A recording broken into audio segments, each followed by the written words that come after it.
Think about the wars that we've seen in our lifetime alone. The greed, the injustice, the oppression. Look at the Northwest Chinese, the Muslim population, the Uyghurs. Look what's been happening to them. You know, many of us have stayed silent.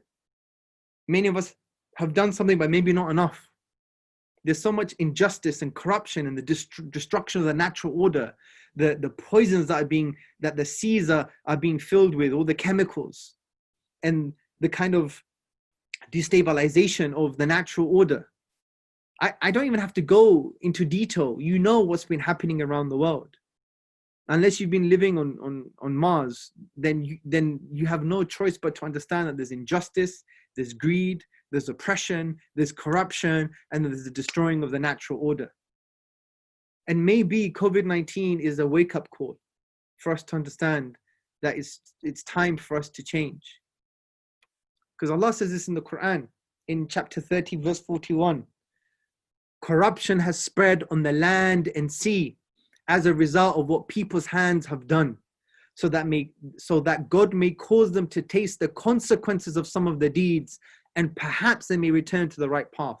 Again, COVID-19 is not all doom and gloom. It could be an amazing wake-up call from the divine for us to think about, what have we done to deserve this?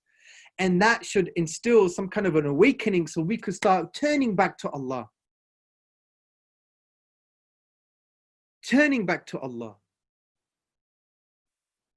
And this is why Allah says in the Quran in chapter 13, verse 11, indeed, Allah will not change the condition of a people until they change what's within themselves.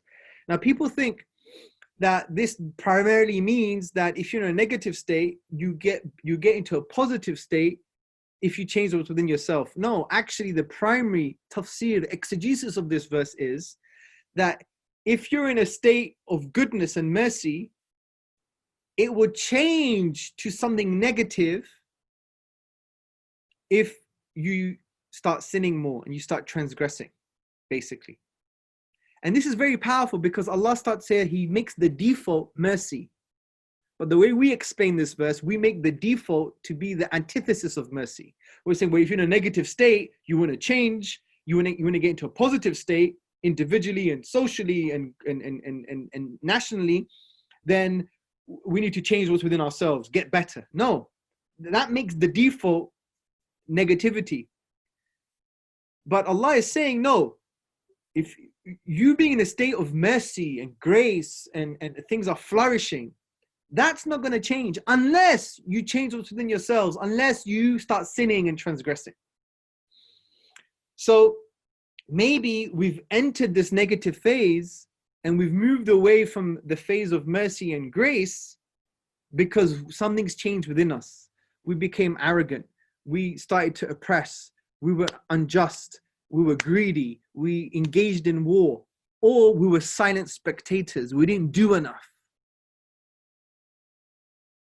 We destroyed the natural order. We were excessive. We wasted. Allah says Allah doesn't like those who do. Allah does not like corruption. Allah does not like the wasters. We've polluted the earth and the oceans. This is a wake-up call for us to realize. And what's very interesting, non-Muslim journalists have said this. I've taken this from two places. 𝐁𝐚𝐥𝐚𝐝 from MSN News on the 6th of April 2020 says something very simple, echoing what we're just saying right now. As tragic as this pandemic is, perhaps it will serve as a wake-up call. Humans have exploited and obliterated natural ecosystems all over the world, replacing biodiversity and balance with extractive industries like factory farming and the live animal trade. Animals caught up in the destruction of these systems are forced from their natural habitats, and with them comes the unleashing of viruses potentially deadly to humans. Similarly, you have Laura Spinner in The Guardian on the 20th of March 2020 in an article called "Is Factory Farming to Blame for Coronavirus?"